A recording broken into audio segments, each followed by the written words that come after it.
Hey everyone, welcome back. It's Tara. I hope you've all had a fantastic start to your new year. I don't know about you, I've been finding it very hard to get back into work, but I thought, you know what, I'm going to start myself off easy. Why not do what I think I do pretty well, and that's give you guys a new haul, because I kind of wanted to combine what I got for Christmas with just stuff that I got in December, because I wasn't quite comfortable with doing like a full-on what I got for Christmas video, so I thought I'd roll it all into one for you guys so you can see what I've been up to. But yeah, we're going to keep it low-key today. As you can see, I got very minimal makeup on, got my sweater weather vibes and my candle burning, trying to keep it Christmassy for you guys, even though it's quite a bit into the new year already. Rolling straight into the first thing, these are something I've had my eye on for a long time. I finally picked up a new pair of Ray-Bans because my old pair have lasted me like 7 years. I just think they're really great quality, and no matter how much I don't care about them, they still seem to survive. I actually picked these up before I left New York, and they're from glassesusa.com, and my friend Jess actually picked up a few bits from them, so I knew they were kind of like legit. And they stock a ton of different designers, so like Ray-Ban and like Tom Ford, Chloe, and they have like really nice in-house collections as well from like Muse and Amelia E, and sports glasses, kids glasses, all that kind of stuff. So the pair that I picked out from Ray-Ban were the classic Club Masters, which, like I said, I've had my eye on forever because my wafers are great, but I don't have a very strong bridge in my nose, so they constantly slide down. And these ones have a little bit more of, like a nose rest. So these stay on my face like a lot easier. They're a lot lighter on my face. And I guess they just don't mess up my makeup as much as my wayfarers. Yeah, so these are the Club Masters. I got them in the size medium. They're just the classic black with the sort of gold detailing, like a gold frame. I love them. They're just one of those classic styles, and I think if you had to get any two pairs from Ray-Ban that would last you forever, it would be the Club Masters and the Wayfarers. And then I also picked a pair of their own brand sunglasses, which I thought were cute because they have this nice like intricate detailing on the arms, and again they're kind of similar vibe, bit more of like a vintage look to them, with a really thin gold arm on here that has like lots of sort of detail on it. So I've been loving these. Alongside sunglasses, glassesusa.com also does frames and prescription lenses that you can all get online, which I think is pretty convenient, and they're up to like 70% off on a lot of the retail prices. So I thought I'd give you a heads up on that. I think it's cool that if you know your prescription, you can just get them online, try out a bunch of styles, and they're really cute, and they start at like $48 or something like that, so really reasonable if you want to try out a few styles. It won't break the bank, and I believe the lenses come free with any frames that you buy, so I thought that would be helpful to some of you glasses wearers. I think they usually do an offer with your first pair, like some kind of discount, so I will leave any information about that with the link in the description bar below. And if you want to try a couple of different styles, a good thing about them is it is free returns on your glasses, and also like 100% money back guarantee if you're not digging your frames. Onto something that was a bit of a Christmas treat for myself. I actually bought this in November, but I was only able to pick it up when I was in Belfast because I got it delivered there, and it is a little bit of a luxury purchase. I couldn't be bothered getting the dust bag and all that faff, but I picked myself up this cute little YSL crossbody. I believe it's called the teen crossbody. It's so cute. It's like so up my street for like every day. I really like simple bags. The zip is basically this big leather tassel. It does come with this like little YSL chain bit on the tassel. Personally, I don't love it. I think it's like, to me, after spending a year in New York, I have like this thing where I think a lot of things look tacky now. I think for me this chain is a little bit tacky, but it's really easy to cut off if you don't like it. And yeah, I just think it's a little bit chicer with the leather tassel, but I haven't gone at it for the pure reason when you close it, the fringe actually stays mostly to the back. So if you want to start delving into designer purchases, I think this is a really great sort of entry-level item into Saint Laurent. I got this bag on Farfetch for about £550. It was so much cheaper to buy it in sterling than in dollars. It was nearly double the amount in dollars. It was almost $1,000, but only £550. It was really weird. I think it's like Brexit and stuff. The currencies are still a little weird, but yeah, same website, just changed the currency, and it was a lot cheaper in pounds. So watch out for that if you are buying luxury handbags. Just don't buy them in the US at the moment. So yeah, I love this. It's a great little piece. I've been wearing it almost every day, and I'm delighted to have something different than my Chanel walk for a change. So I'm sure you will all be happy to see less of that bag in my outfit posts. I randomly went onto the H&M sale this week and picked up a few things. They're mostly summer orientated just because anytime summer comes around it catches me really off guard, and I never ever find anything that I like that's sort of my style. A bunch of nice summer things on H&M. I'm going to be prepared this year, get myself a few outfits so that when it rolls around I won't be in the same black shorts and white t-shirt for the entire summer. Some of them are transition pieces though, like this piece, and nothing was expensive. The most I spent on an item was like £20. This was probably about 10 or 15.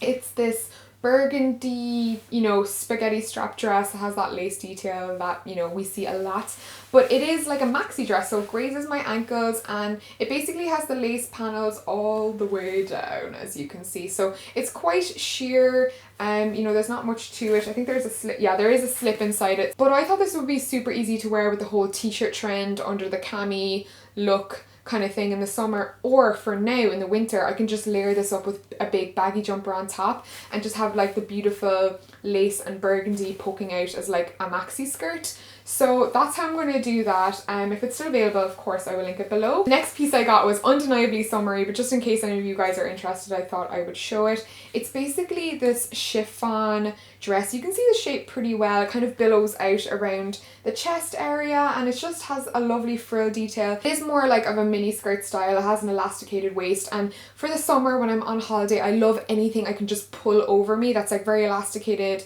no zips, no buttons, no nothing. And I just thought it was like a beautiful little piece. Even the chiffon is like nice chiffon. It has like micro pleats in it. It's gorgeous and flowy and it quite girly for me, but when I'm on a holiday I do like to be a little bit more girly. The next thing I got was a piece that I felt like reminded me of something from COS, a lot more expensive, and I believe this was the most expensive thing that I bought, and it was again about £20. Like I said, it's going to be hard for you guys to see in the white, but you can see the shape. It is very like something you would see in COS. It has this really nice invisible zip that goes all the way up. It's just very, very chic and interesting, I don't know, and I thought it kind of goes like knee length. It's like a plain white knee length dress and just has some nice stitching detail on it. I kind of envisioned that plain white dress with something like this, which is a rope belt. It's very cool. It looks very, very minimal, and it just has like this really nice gold hardware on it. And I thought that just this relaxed sort of dress with this rope just sort of, you know, really casually sitting on my hips would look so cool and like really up the outfit and give it something that it needs. And this was so affordable, like I just couldn't leave it there. It was only like £5. I couldn't get over it. It's this really cute sort of, it was styled like a crossbody. You can make the straps longer, but I kind of like it short like this, and it has a very kind of slightly more Gucci inspired belt. But I just thought it was so cool on the model. Like she just wore it like this. Now the bag itself is, you know, it's what you'd expect from H&M. It's actually quite a nice nude colour, but it's nothing special. But I just really, really like that sort of seatbelt strap on it. And I thought it would just give one of my outfits a little bit of a Gucci £5 touch. So happy with that. To a few Christmas bits. Now not everything is here. I just picked the stuff that was sort of lying around that I could see. My mom stashed half of it. And I kind of wanted to only show you guys the stuff that you could probably get yourselves anyway. So mom did actually really well this year. I don't like my parents to spend any money on me at Christmas. Like if I want anything, I buy it myself. That's just the way I like it. My mom actually did so well this year. Like everything my mom got me was so me. It was like stuff I get use out of, and it was just really, I don't know. I've always wanted to receive a Jo Malone candle as a gift. I don't know why. I just really like candles. I like expensive candles. So she brought me the pomegranate noir, and I'm so glad that she did, because if I was to pick one I would pick the pomegranate noir. So very happy about that. I burned through these quite quickly. I finally got something from Alex and Annie actually, which was really nice. I got this from a family member, and I've always wanted to kind of like try their stuff. I never quite delved into it, but this was a really, really sweet gift. And if you don't know what Alex and Annie are, they do these like really simple kind of wire charm bracelets. They're just like wire, and they usually have like some kind of charm relating to something on it. Like they're all about like positive energy and all that kind of stuff,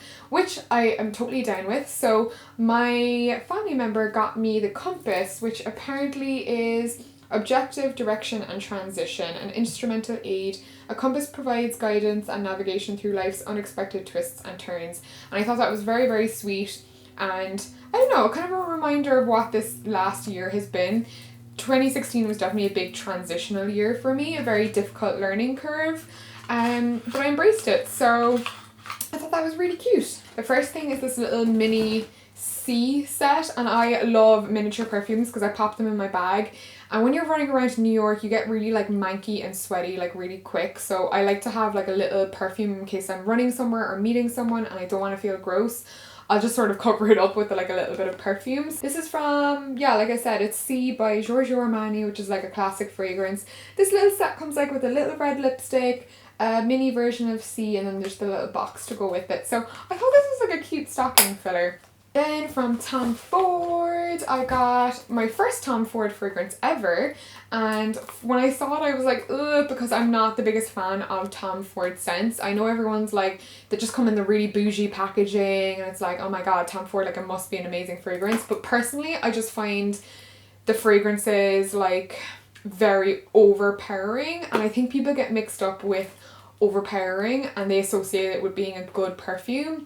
I don't necessarily think that. I just think that, you know, if my nose is not feeling it, it's not feeling it, and I'm not going to force it. But my mom picked up Velvet Orchid, and it's actually the only one out of all of them that I liked, because before I opened it I went in just to check before ripping it open, did I actually like it? And I really like this one. It's a lot more floral than the other ones, so I was able to work with that, and it's definitely like a fragrance that I would wear. My first Tom Ford Eau de Parfum fragrance is in my hands, one that I actually like. So yeah, if you don't really like the other Tom Ford perfumes, I would definitely try Velvet Orchid. But yeah, this year definitely the people that love me pulled out all the stops, and I'm shocked and partially annoyed that they spend that much money on me.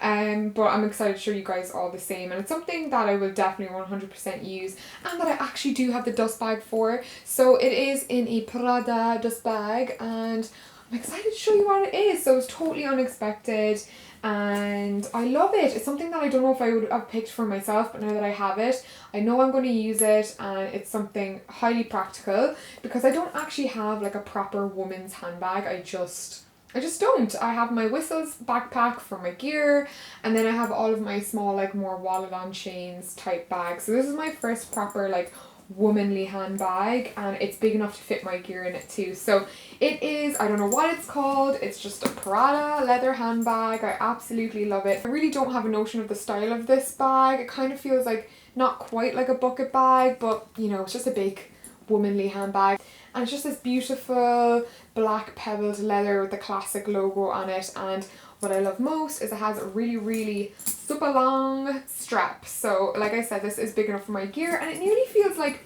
a briefcase. I love that vibe. I would definitely be using the long strap more, and like I said, this will fit my camera. It might even fit my laptop when I upgrade my laptop to something a bit lighter. So I'm really happy with this. It was such a lovely gift. I have no idea whether they still sell this style because it was bought like pre-owned, so I have no idea inkling as to where it's from. I'll leave it down in the down bar in regards to style codes and all that stuff. But yeah, I feel very spoiled this year, and it's definitely not something I'm used to. Lastly, I have a few little bits from SHEIN, nice cozy kind of wintry stuff that I'm already obsessed with, so I'm going to run you through that last. I went a bit overboard on the blush sweaters. Like everything on the website just seemed to be blush, and it's, as you guys know, one of my favorite colours. So actually I was really impressed. There was one or two things that weren't great quality, so I usually don't show those things. I only show the things that I like and that I wear, so that you guys can get like an honest review, because I don't personally have any obligation to show every single thing I get. One of the big hits though was this sweater. It's a lovely fabric, and it just has these really kind of interesting layered frill sleeves. And if you watched my New York Fashion Week vlog, I vlogged all of the shows that I went to, well, most of them of the shows that I went to in New York. The Club Monaco show in Grand Central, there was a sweater exactly like this in cream that I said I was going to buy, but I kind of figured it was a great sweater and I would have paid the money for it, but it just seemed like something that the high street would eventually cop onto. And here we are, less than 6 months later. You can get it really affordably on SHEIN. The fabric feels the same. The ruffles look exactly the same. Like honestly, they look exactly the same. So I'm excited to wear this. You can see it's like a nice boxy fit. It comes up to about hip length. It's not a very long jumper. It's just sort of average length. I do kind of feel like I always gravitate towards longer jumpers, and anything shorter makes me feel uncomfortable, but I know this will look good on me, and those shapes are actually a bit more flattering on me. I got another blush sweater, which is just more of a oversized boxy fit again. I love my boxy fits. Wide sleeves, just something comfy. It has a really nice soft woolly feel to it, so I love this one. The last blush sweater I got, I know, is a fuzzy one. This one has slightly, you know, more fuzzy look to it. I don't know how to describe it, but it's a very, again, plain sweater. It's a little bit on the short side, it's a little bit more cropped, but I just liked this cutout detail on the neck. It's basically just detached from the collar a little bit. As you can see there, it's like a shoulder hole, and I just like little details like that. So yeah, for my like comfy everyday casual clothes, I like that little bit of extra something something on there like that. So yeah. The last sweater I got from there I absolutely adore. It feels like Zara quality. It's a very Zara style minimal piece of knitwear, and it's just this very big funnel neck sweater. It looks really cool on the model. You can check it on the link below. I might do a cutaway, I'm not sure yet. But yeah, it's just this one's a lot longer, which I'm happy about. So it kind of runs like past my butt, and I love it. I love the details, very wide sleeves. But it's the neck that got me. It kind of has a really nearly Victorian-esque vibe to it, the way it kind of sits on the neck. I better say goodbye. I hope you liked seeing my December haul / what I got for Christmas. Hope it was interesting for you. I've been a bit slow to get back on the work bandwagon, but I have a lot of fun videos planned for January. I think I might even go on a little bit of a road trip with my BF, so that'll be fun. I might do some vlogging, so hit that like button if you want to see like an Irish road trip. I think that could be fun. I might even do a poll on my Twitter on where to go. I'm in between like Glendalough and like Galway, but I've never been to Galway, so I'm kind of feeling that. But yeah, go check that out. You can find me on my other social medias, Instagram, all that good stuff as well. You can always subscribe if you don't want to miss my new ones. You can just hit the big red button below, and if you don't want to miss any, don't forget to hit that stupid bell button that's next to the subscribe button, which you should not have to click. But if you want to be really sure not to miss any of my videos, you can hit that little bell button that's right next to the subscribe button. I will just make sure that you guys definitely see a notification about when I upload, because unfortunately with this whole algorithm thing, everyone's views are down. Again, thanks so much for watching. I will see you all in my next video. Mwah, mwah.